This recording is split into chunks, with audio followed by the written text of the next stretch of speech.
All right, welcome back, ladies and gentlemen, boys and girls, Zerglings and Zealots. And Banelings and Marines, even some medics out there. Indeed. Welcome back to the GSL Code A round of 32. This is, of course, the bottom level of the tournament to determine who goes into the up and down matches to make it into the danger day. The big money round of 32 for the Code S tournament. And today is Foreigner Day, if you're just joining us. Today is Sweden versus Foreigner Korea. Day. And if you're just joining us and you don't want spoilers, then you should go watch the VODs later, I guess, because I'm about to tell you that right now, Korea is up 3-0. And it's been really good games, though, I got to say it. And I'm really, kind of as a non-Korean, I like the Koreans fine, but, it's good to see the non-Koreans competing on the same level as the Koreans. I like that. It's exciting because it kind of leads to this more globalization of Starcraft too. Yeah. More people traveling back and forth. So, and we've already got Koreans traveling worldwide. Now we've got Europeans coming to Korea a lot more often. Makes me very happy. Now here's Czech. This guy is a veteran. This guy's been here for a while. He's actually the captain of Prime. He was in Code S. He was one of the top players in all of the open seasons, and he hasn't been doing as well recently results-wise, but I don't think his skill has gotten any worse, and Naniwa's going to have a hard time against this guy. Yeah. Now, here's one thing, though, that Naniwa's going for him is Czech. He's been doing, GSTL, he's been doing other stuff, he's been in Code A, but he actually hasn't been playing many Protosses. He's played, like, one match against Protoss, or two matches against Protoss, and one game in TL, the Team League against Huck, in the last 6 months. Like, he's had virtually no practice against Protoss because he hasn't been playing them. So, I mean, obviously he plays against Protoss and is, like, practicing anyway, but point being, I think Naniwa might be coming in here with more practice against Zerg than Czech might be. I don't know. But there's Naniwa right there, Dignitas Naniwa. Yeah. I would say probably the most accomplished of the Swedish players. Maybe General, I guess, might be more accomplished in the sense that he's been here. Yeah. But I think Naniwa... In Europe.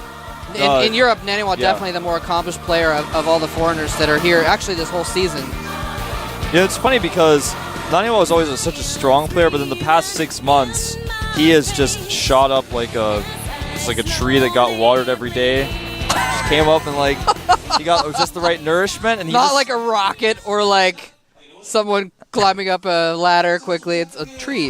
Yeah, man, he got shot up like a tree that got watered every day. A fast-growing tree. And that tree's got a lot more growing to do. Yeah. So no matter how Naniwa does today, he's in Korea now. He's going to be here for a while. We were talking about that earlier. These guys are probably all going to stay for about a month at the very least. And if Naniwa stays here, imagine how much better he will become. I mean, he's already great, and he could just improve so much. And that's the thing is Naniwa, from his interviews and from talking to him a little bit, basically an impression I've gotten is... Actually, let me tell you about that in a minute, because we're going to get started with this game here in just a moment. First map is going to be Terminus. It's a nice, wide-open macro map, and I was looking at his records. Naniwa has, in fact, played a lot of Zergs lately. Let's get in game one.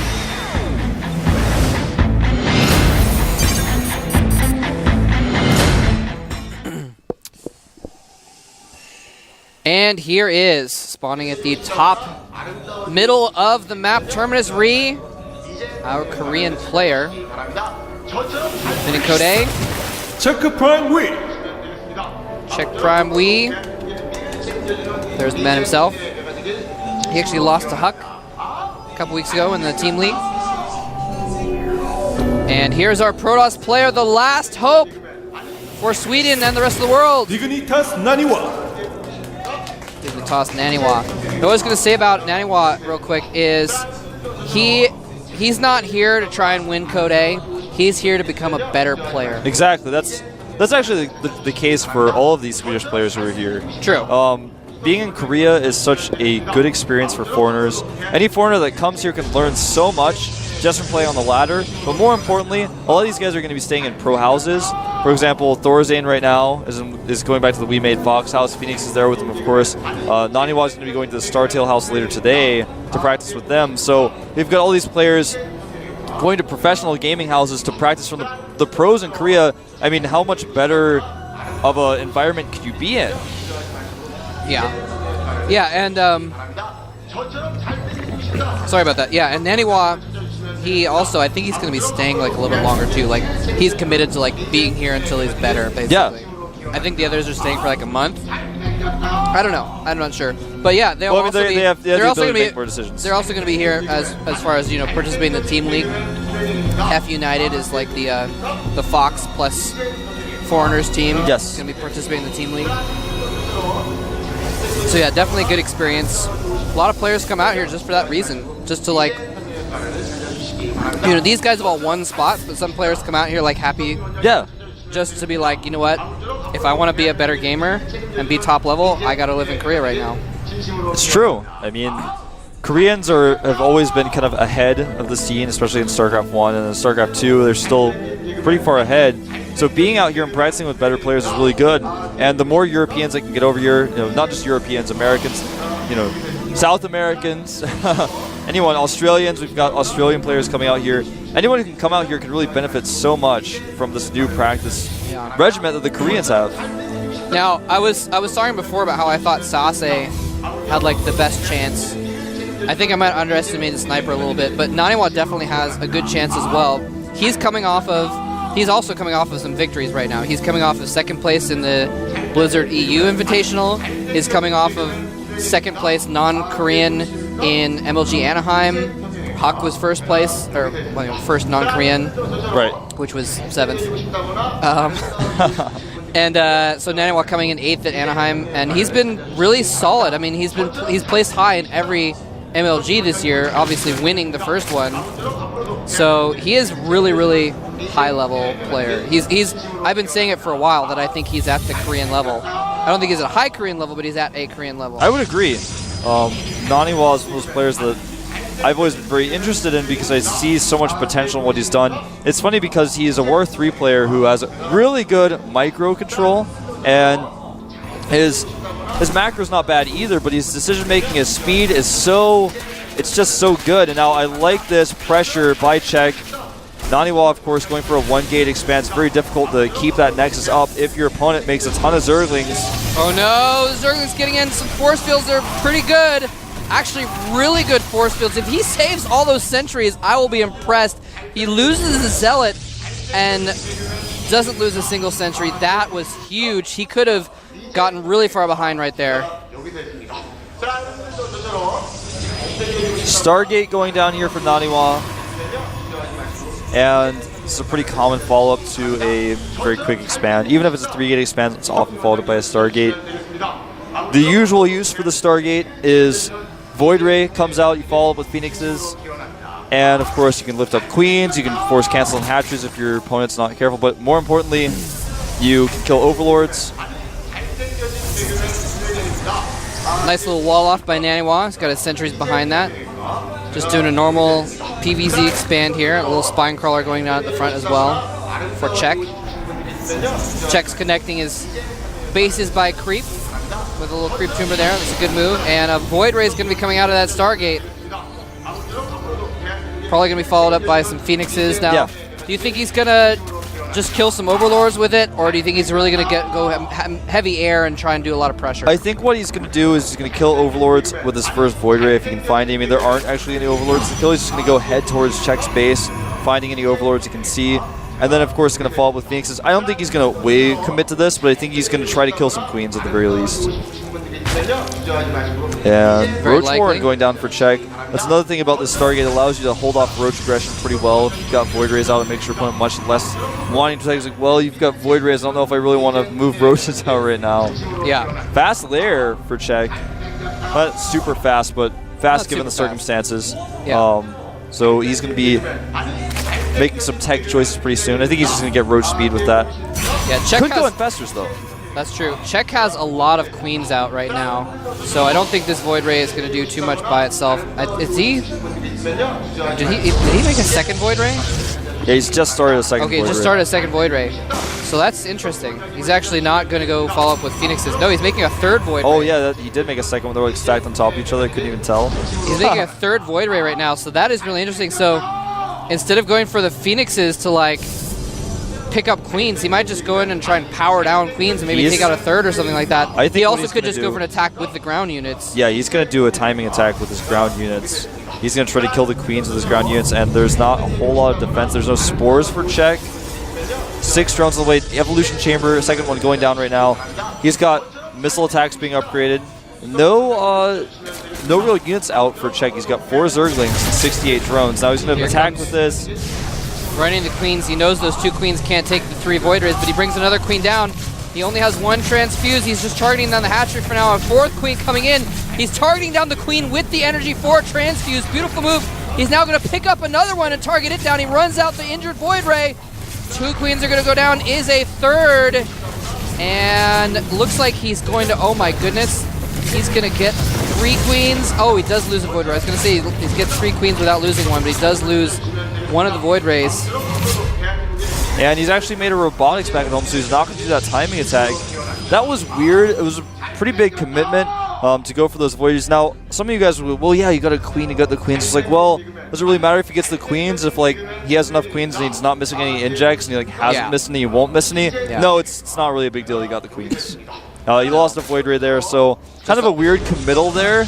I mean, he lost 150 minerals, and then the Void Ray cost that with plus gas. So it's not a very good exchange. Yeah, it was. I mean, now he's still got Void Rays out. He's got a lot of Phoenixes around the map. He's going to continue to be very annoying, very harassy. 3rd base going up for Naniwa. And the robotic support bay as well. He does have a number of Phoenixes, doesn't he, now? Well, he's got just 4 of them out. The 4th one just popped out. Okay. He can make Phoenixes very quickly. Now so he's got a decent Air Force. And robotic support bay almost finished, as well as the Twilight Council, kind of going like every tech route. This observer is going to fly right into spores. A bit of a mistake by Naniwa. And you guys didn't get a shot of it, but he flew an observer right into the spores right there. Now these Phoenixes over here want to do a little bit of poking, but the queens are completely prepared for this. He's even going to make an extra spore there. No reason not to. Yep, that is a lot of queens. Oh, he's just burrowing another spore. Moved it up. So transitioning over into Colossus, though, and that, I mean, he's very obviously forced Hydras. There's no reason not to go Hydras with that many air units around. I mean, he's got a lot of queens, but you're like, I think you probably need Hydras as well at that point. I mean, the Hydras are just good to have anyway.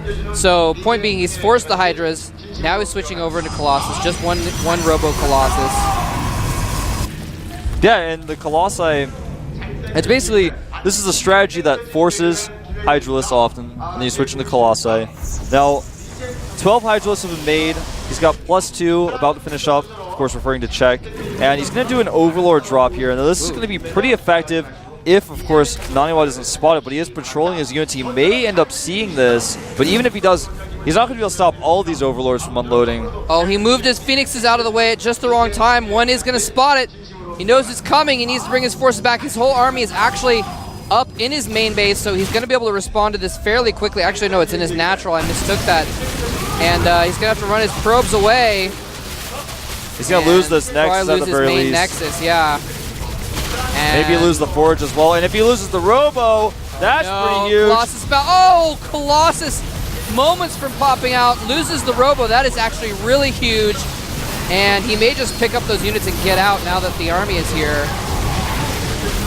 I think he's going to. He doesn't have to. I mean, well, I guess he doesn't have to. I mean, if he tries to pick up, he might end up losing the units. He's just going to stay. He's killing a lot of sentries, killed a ton of probes as well, and his Overlords are going to get out, that's for sure. And now Naniwa at less than half the supply of Czech. GG. And GG's. Wow. During all of that, there was another Roach counterattack at the natural that we didn't even get to see. And he was just killing everything there as well. Wow. Czech, itching his chin, says that was maybe too easy. Wow, okay, so... I just want to talk about that game a little bit. Yeah, go for it. Naniwa committed to those Void Rays and Phoenixes, didn't make any use of them afterwards, didn't stop Overlord drops with them, and then Czech was just able to do whatever he wanted. He had 3 bases up, he didn't really lose anything. When you lose a queen, when you have 5 queens, that actually is just 150 minerals lost. That's it. That's just it. Yeah, it's not really... So he way overcommitted with those Void Rays, made too many of them. He teched up, but he didn't respond to the drop very well. And when that happens, you lose pretty much. You lose your Nexus, and sometimes you just lose the whole game. Yeah. The Roaches came into the natural. He didn't have enough units to be in 2 different places at once. Czech just out-macroed him and played safe and played better. Yeah, man. That was a pretty crushing defeat for our first game. Tell me how you really feel. I'm just telling you guys. Yeah, that was a little painful. Yeah, but I mean, Naniwa, I think there was some nerves in that game. And, something that we kind of mentioned at the beginning, and I've been trying to be optimistic about our Swedish players, to be honest, trying to, root them on here, but they all have had no preparation the last couple days. They were traveling. They were tired. General was sick. So, even though we're seeing some great games, let's just throw that out there that you got to keep that stuff in mind. We might not be seeing the best play from any of these guys. Well, that's definitely true, and I think when they've been here for a little bit longer, you guys start seeing them fly out of here to go to the tournaments. You're going to start seeing some of the best play, even better than their play was before, just because they've been in Korea. They'll be training with pros from Korean teams. And I think, and I don't know this, don't quote me on this, but I think at least Naniwa and maybe some of the others are planning on staying till the next Code A qualifiers at most least likely. as well. And that's going to be 2 months of practice on the Korea server. Let's see if Naniwa can pull it out in Game 2, though.